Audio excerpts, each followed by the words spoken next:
Perguntas movem ideias. Ideias movem pessoas. Está no ar o programa T-Move, nas ondas do conhecimento.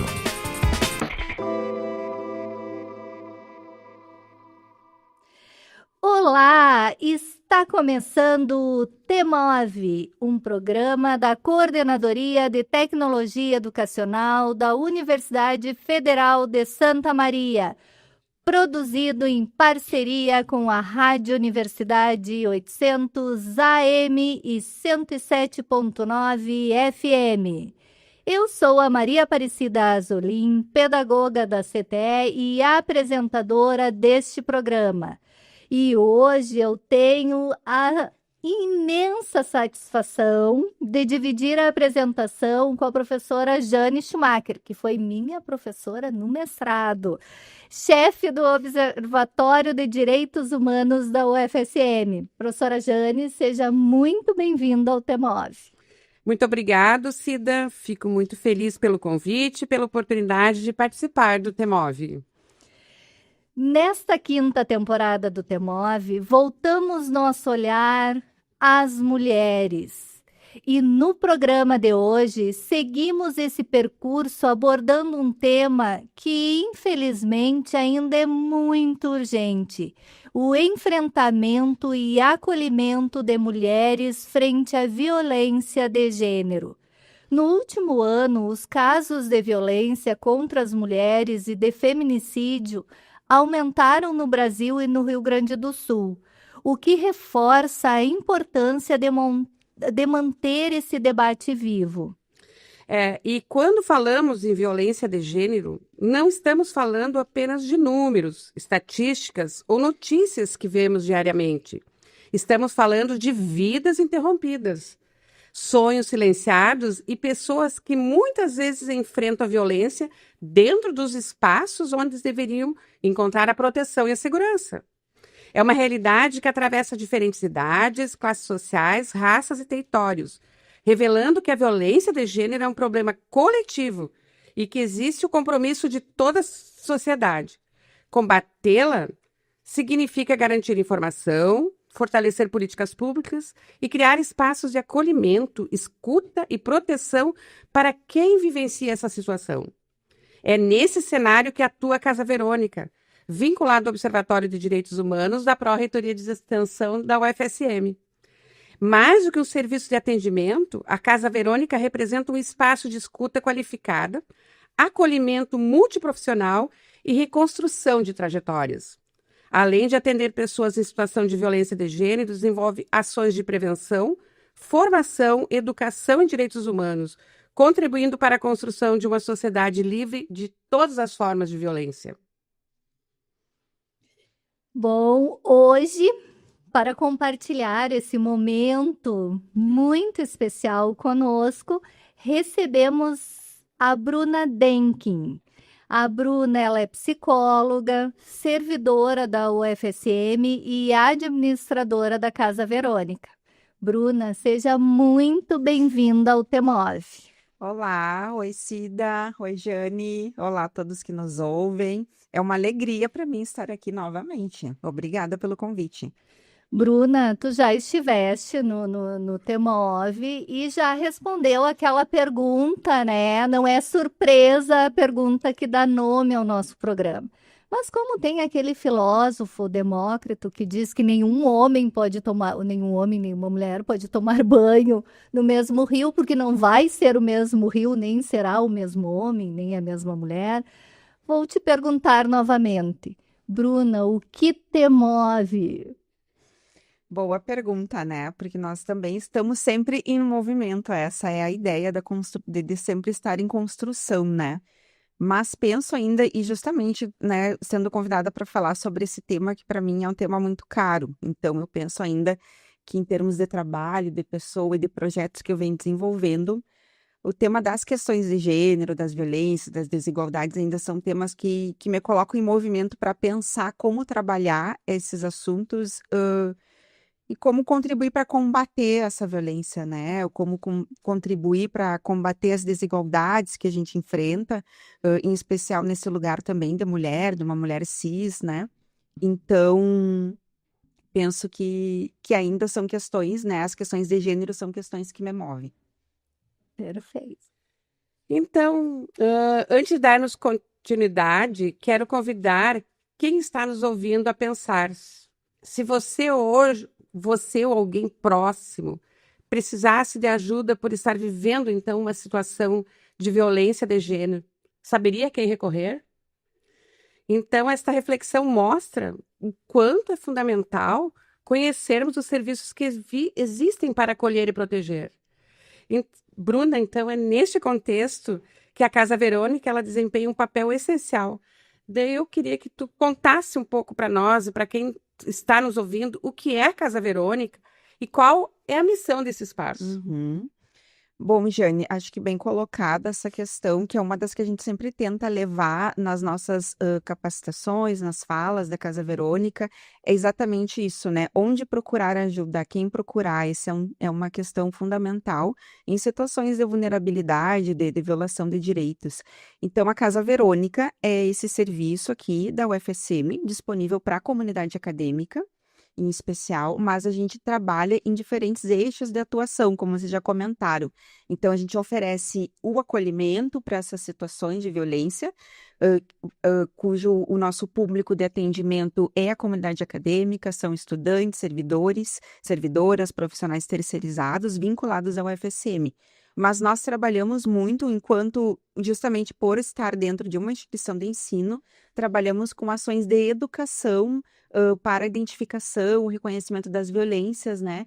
Em especial nesse contexto com os estudantes daqui, mas também fomentando projetos de extensão. E trabalhamos muito em articulação com os serviços da rede do município de Santa Maria de enfrentamento às violências. Então, são essas diferentes frentes de atuação, né? A Casa Verônica, também a partir da sua equipe de profissionais, nós participamos de diferentes espaços de construção de políticas da universidade. Então, isso também é muito importante, são esses diferentes eixos de atuação. Então, a Casa Verônica, ela vai além de ser um serviço receptivo, né, de demanda sobre violência. Nós entendemos que a gente precisa atuar muito de forma proativa na prevenção dessas violências, na construção de políticas de enfrentamento dessas situações. Bruna, eu acredito que é importante a gente lembrar que muitas vezes pensamos apenas nos casos mais extremos, mas a violência ela pode começar de forma muito mais sutil, o que faz com que muitas pessoas sequer percebam que estão vivendo nessa situação de violência. E aí eu lembro da novela agora, né? Quem Ama Cuida, que está apresentando exatamente isso, né? A personagem Helenice, né? Ela está vivendo numa situação de violência com o marido, que é o Tom, mas todo mundo avisa quem está em volta, a mãe, a melhor amiga, que é a Adriana, e assim mesmo ela não se dá conta da violência que ela está sofrendo. Então, quais costumam ser os primeiros sinais de uma situação de violência de gênero e o que ela encontra quando procura a Casa Verônica? Uhum. É bem colocado. Penso que as situações de violência de gênero, em especial em relacionamentos conjugais, eu penso que os primeiros sinais para quem está nos ouvindo é estar atento ao que você está sentindo nessa relação. Não é normal sentir medo numa relação, não é normal se sentir insegura, aquela sensação de estar pisando em ovos, de não saber o que esperar, de, por vezes, ter reações muito extremas numa situação que é muito simples e a pessoa começa a ter reações exageradas. A questão da própria, às vezes, como é que é esse comportamento, não comigo, mas com os outros à volta, com os objetos, né?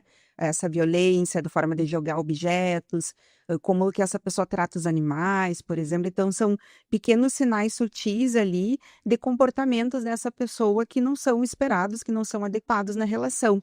Então, como você começa falando, né? Quem ama, cuida, eu acho que é muito importante pensar o que é se sentir cuidada, né? E para a gente poder olhar para essas relações de amor. E isso toca em algo muito. Porque a violência, em especial a violência contra a mulher, a violência doméstica, ela é um fenômeno que é complexo, que é multifatorial. E, por vezes, né, tem essas raízes na nossa estrutura de gênero, em especial, tanto quanto os homens são socializados e expressam os seus sentimentos, mas também quando a gente fala da mulher que permanece na situação, que não consegue identificar, é o quanto que nós mulheres também somos não só socializadas, mas subjetivadas. A nossa identidade é construída para ter um relacionamento em relação a um homem. E por vezes a mulher ainda é vista quando ela não tem um relacionamento, né? Mesmo que possa ser não só um relacionamento heterossexual, né?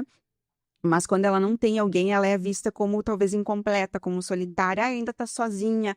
Eu conheço mulheres e convivo com mulheres que são maravilhosas, que desenvolvem muitas coisas, que têm projetos lindos, mas por vezes nas rodas de conversa ainda circula em relação ao homem, né? Ou a ter ou não ter, estar sozinha ou não estar. E essas mulheres fazem coisas muito maravilhosas de outros lugares, mas parece que o que elas têm para contribuir socialmente ainda está referenciado no relacionamento. Então, quando nós vivemos nesse contexto, é muito mais difícil, a gente se torna muito mais vulnerável a estar numa relação de violência também, né? Porque, por vezes, a gente se confunde a nossa identidade enquanto mulher com essa relação que está ali. Então, são diferentes aspectos, né? Essa é apenas uma das dimensões da violência. Me perdi na tua pergunta, eu acho que eu não respondi, se quiser retomar. Quais são os primeiros sinais, né? Sim, aí você havia falado quando as pessoas chegam na casa, né?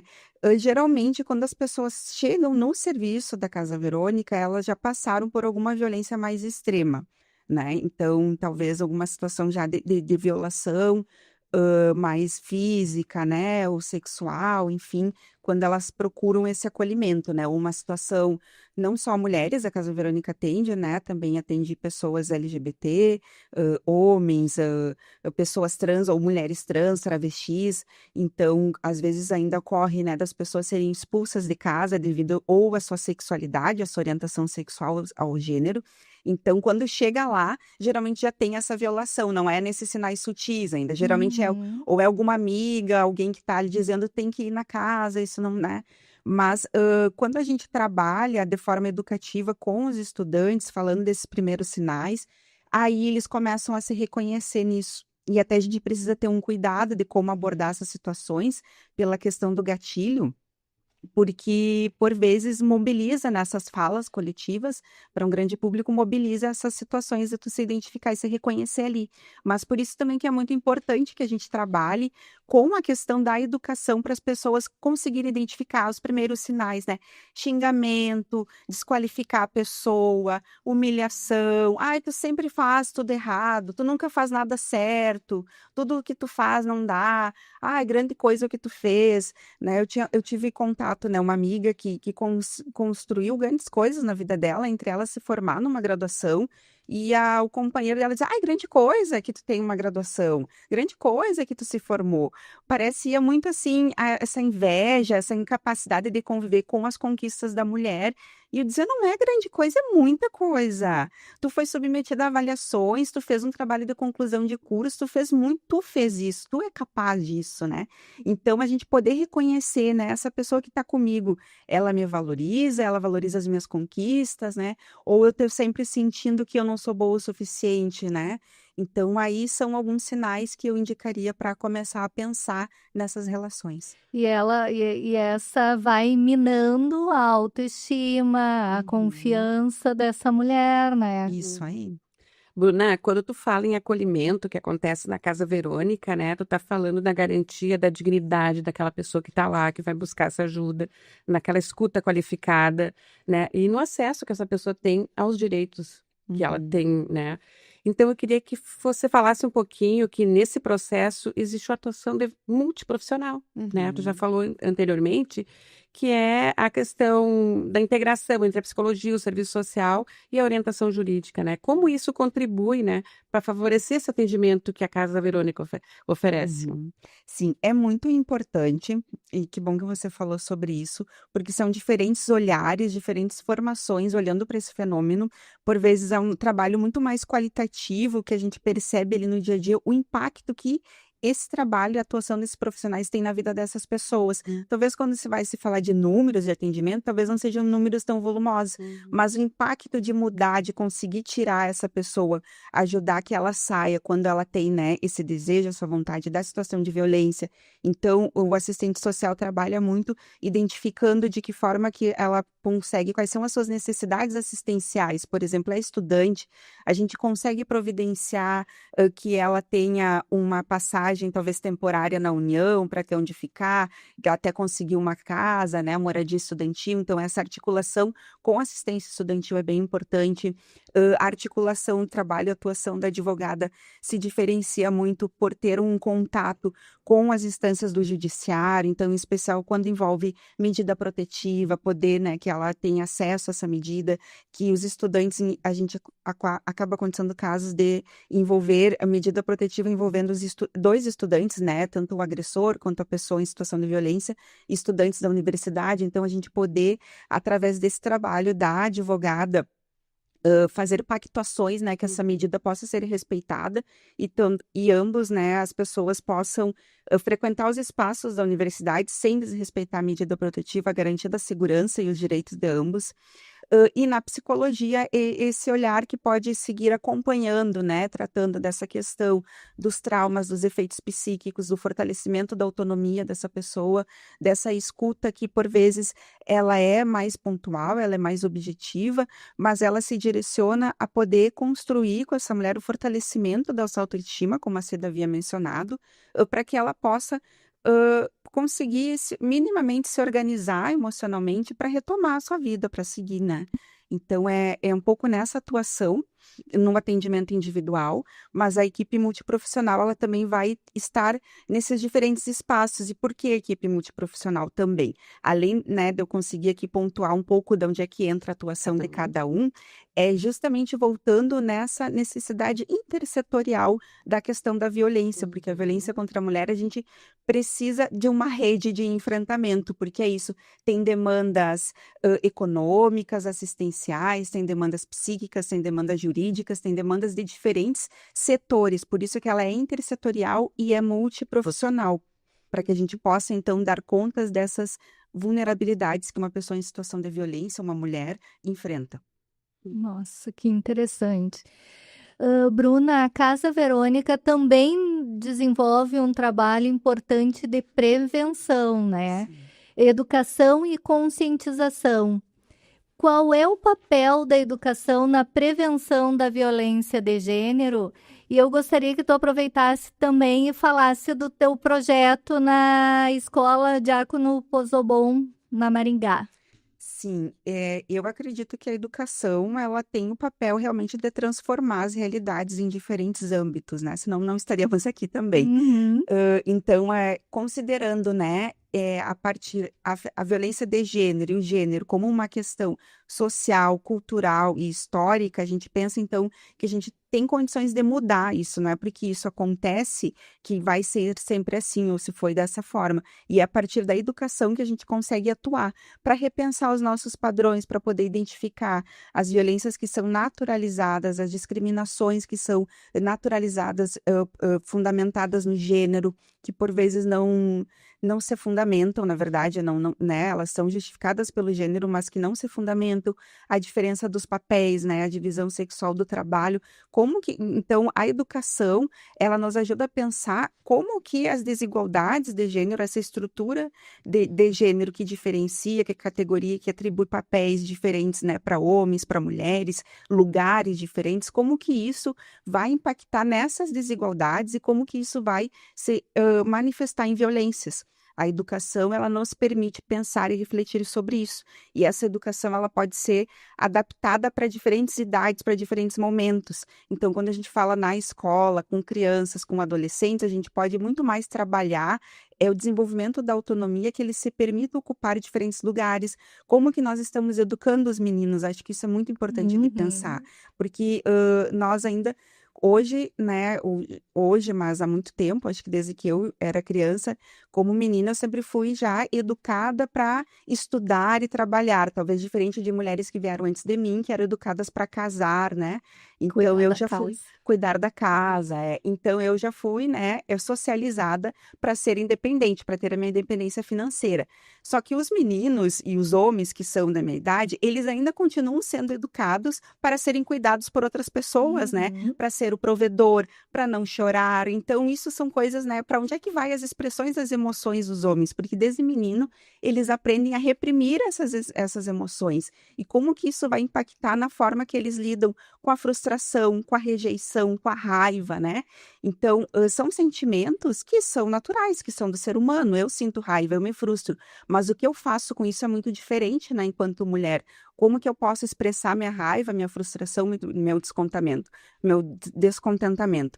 Então, os homens, por vezes, encontram na violência, né, a forma de sair, Uhum. de extravasar no comportamento autolesivo para eles mesmos, no abuso de álcool e outras drogas, né? Então, como lugares para expressar essas emoções, né? Então, a gente poder, a partir da educação, né, para a promoção da igualdade de gênero, a gente começa a pensar esses diferentes aspectos da nossa vida, das nossas relações e como que eles vão impactando nessas violências. Por isso, a importância desse trabalho de educação é fundamental.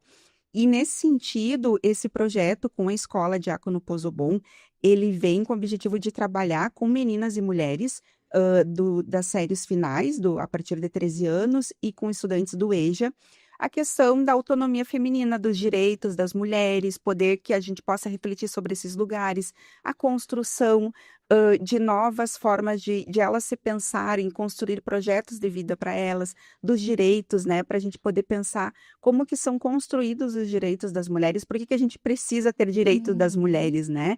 Porque talvez os nossos direitos estejam sendo violados, os lugares que a gente ocupa, a gente demanda, né, uma proteção maior e especial, porque as mulheres são Sim. vítimas de crimes sexuais, em sua maioria, as mulheres são vítimas de crimes de exposição da sua identidade, da sua privacidade, as mulheres ainda continuam sendo morrendo por falta de ser mulheres, então poder falar sobre esses direitos, né, dos acessos, né, então a ideia desse projeto vem com isso, contribuir para essa educação, para a autonomia delas também.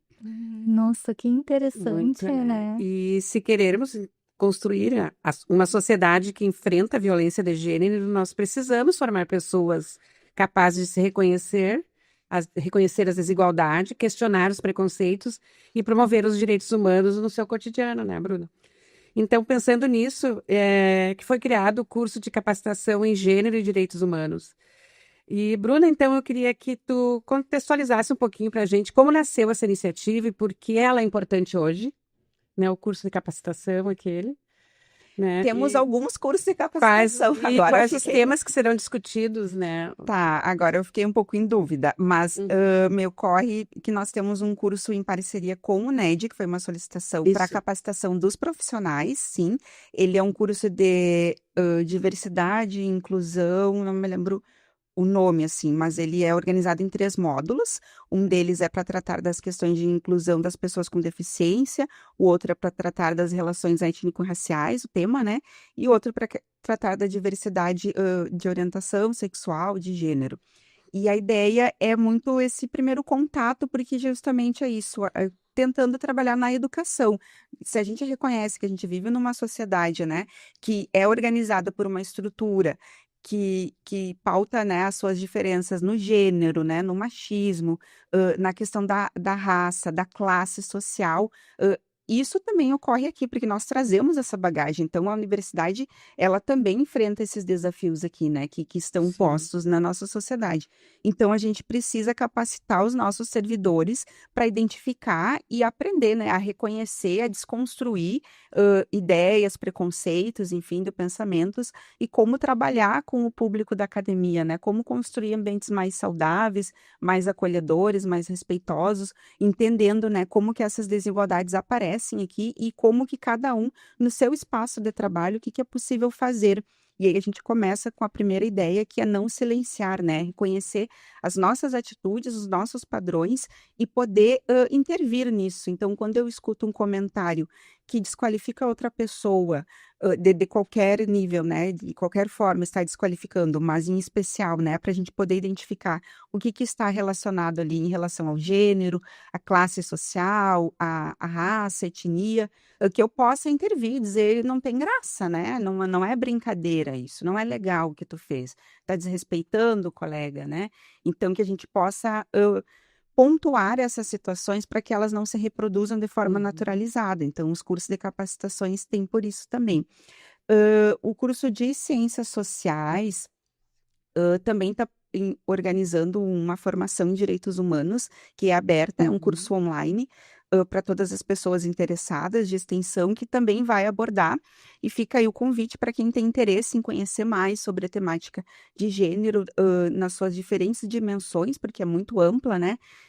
É um curso bem bacana, ele está divulgado no Instagram da Casa Verônica também, para quem quiser se inscrever, um curso online, que também vai tratar de questões de gênero, de direitos humanos. Quanto é importante essa qualificação, né? Sido assim Muito. para ser discutida dentro da universidade, para quem está ouvindo também, né? Os nossos telespectadores. Não, com certeza, a gente precisa falar muito, muito sobre esses assuntos. Eu acredito que é uma forma de romper esses tabus, o que fomos ensinados, né, por essa cultura patriarcal, né, de que a violência, ela não é amor, e que essa violência, ela vem de um sentimento de posse. Sim, e ainda complementando, acho que é importante de falar de uma iniciativa que nós iniciamos esse ano na Casa Verônica, com a capacitação de servidores, que nós estamos conseguindo desenvolver atividades específicas para homens servidores gestores. Então, o colega que é assistente social na Casa Verônica, o Ricardo, ele tem desenvolvido encontros, né, que nós chamamos sobre gênero, poder e violências. O que você tem a ver com isso? Porque nós pega muito a questão que, por vezes, os homens, eles estão muito alheios à questão da violência, em especial a violência contra a mulher. Então, se eu não pratico violência, isso é um problema das mulheres. E a gente vê isso nos espaços que falam sobre gênero, sobre violência. Geralmente, as profissionais que atuam são mulheres e as profissionais que estão se capacitando são mulheres. E os homens não estão nesses espaços. Então, a ideia dessa formação é justamente um grupo composto exclusivamente por homens para pensar a questão das masculinidades, e se pensar nessa sociedade, né, o que eu posso fazer para além, né, bom, eu não sou um agressor, eu não pratico violência, mas de que forma que eu estou aqui, talvez silenciando, naturalizando, né, contribuindo para reproduzir. Então, nós já tivemos uma capacitação em março, né, em parceria também com o NED, com a Progep, onde trabalhamos com gestores da universidade. Agora, em julho, nós tivemos uma capacitação no CCR, uma parceria bem bacana, que também foi com foco para servidores que atuam no CCR, docentes, né?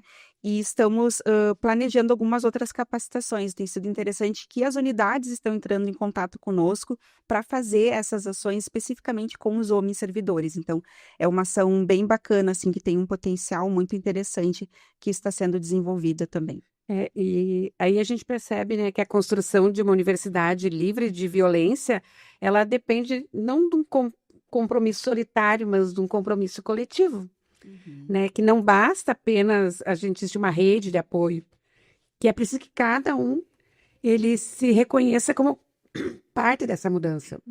Então, Bruna, eu queria que tu deixasse, que mensagem você deixaria, então, para os estudantes, servidores e toda a comunidade acadêmica sobre como conhecer a Casa Verônica e ajudar a tornar a UFSM um espaço cada vez mais seguro, acolhedor e inclusivo. Bem, eu acho que a primeira questão, então, é isso, a gente poder se pensar nesse lugar, né? Que lugar que eu ocupo nessa sociedade que ela é racista, que ela é machista, ela se organiza por classe, né? Quem sou eu nesse lugar? E de que forma que o meu comportamento, tanto não só de agir, né? Mas como que o não agir também, por vezes, permite e possibilita que essas violências se reproduzam. Então, tanto em sala de aula, quando eu silencio diante de uma questão de uma piada, né, que é machista, que é homofóbica, que é racista. Então, nessas pequenas violências cotidianas, né, nas microviolências que não aparecem como algo extremo, mas que estão ali minando a autoestima, minando a autonomia da pessoa. E o que eu estou fazendo para isso, né? A Casa Verônica, então, fica situada nos fundos da Biblioteca Central. O nosso atendimento ele é por agendamento, tem no nosso site, no nosso Instagram, como agendar. As palestras, essas atividades educativas, nós também trabalhamos muito em sala de aula, então docentes que queiram receber a Casa Verônica, a equipe na sua disciplina para trabalhar temas, né, correlatos com o que a gente atua, em especial violência de gênero, nós também vamos, então pode entrar em contato conosco, agendando essas atividades. Setores que queiram, né, também uma atividade com os profissionais daquele setor. Essa semana a Biblioteca Central entrou em contato conosco também pedindo uma capacitação lá para os servidores, e nós estamos organizando, então nós trabalhamos muito assim em parceria. Então, se você está nos escutando e pensa que a gente pode contribuir de alguma forma com o seu espaço de trabalho, entre em contato conosco e vamos pensar junto essas ações. Bruna, o foco da Casa Verônica é atender a comunidade acadêmica, mas existe atividades para além do arco, para fora, que atenda a comunidade no geral? Sim, nós trabalhamos aí com os projetos de extensão, né? Com fomento a projetos de extensão. Esse ano nós estamos com 6 projetos que atuam, né? Entre eles temos projetos que trabalham justamente nas escolas, com professores, com a formação de docentes, de estudantes, e que também quem nos ouve pode entrar em contato conosco, né? Falando sobre a sua demanda, sobre o que gostaria de desenvolver na sua instituição, que a gente trabalha muito em parceria com esses projetos para poder desenvolver essas ações na comunidade. E esse projeto agora de letramento de gênero, que eu vou iniciar na escola, também é uma atividade de extensão, né? Para que a gente possa também levar esse conhecimento, essa reflexão para fora. E cabe aqui destacar, todo o tempo eu acho que eu falei sobre articulação intersetorial, e uma das primeiras ações, né, antes da Casa Verônica ainda, nós temos aqui um importante programa de extensão da UFSM, que é o Fórum de Enfrentamento à Violência contra as Mulheres. Ele existe em funcionamento desde 2019, se não me engano, e ele se articula, então, com os demais serviços como um espaço de discussão sobre essas demandas da violência contra as mulheres, sobre como que elas estão sendo recebidas nos serviços, como que os serviços estão trabalhando para que eles possam estar sempre trabalhando de forma alinhada e articulada. E essa organização que ela é também social, né, de participação social dos servidores, dos profissionais que atuam, ela trouxe para a cidade de Santa Maria a importante conquista do CRM, que é o Centro de Referência da Mulher, que também é o centro de atendimento. Então, é como, né, a gente fala aqui da Casa Verônica, mas no município nós temos o CRM, que também oferece serviço de acolhimento, de orientação, tanto psicossocial e jurídica, para mulheres de Santa Maria em situação de violência. Nós temos o CRM como esse centro de referência.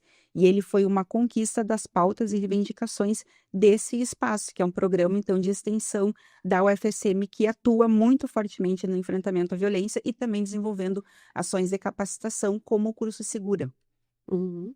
Então, para ficar informado sobre a Casa Verônica, é só acessar @Casa Verônica no Instagram. Isso, a Casa Verônica UFSM.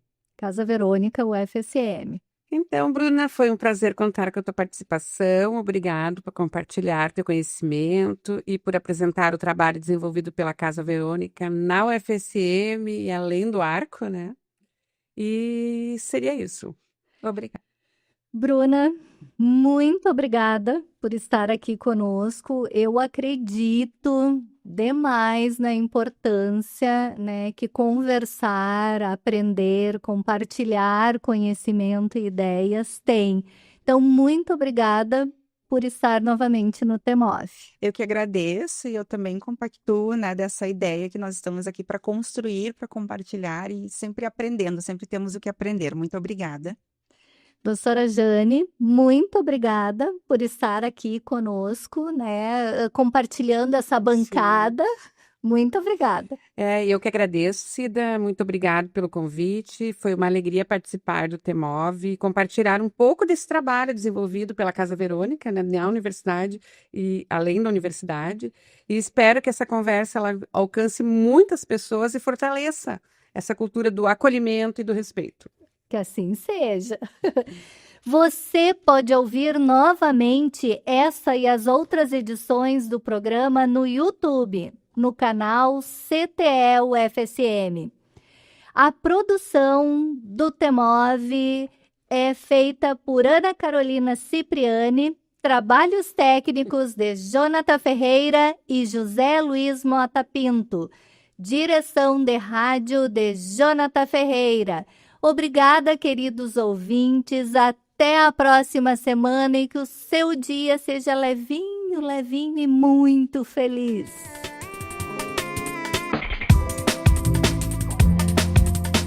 Este foi o programa TEMOVE, nas ondas do conhecimento.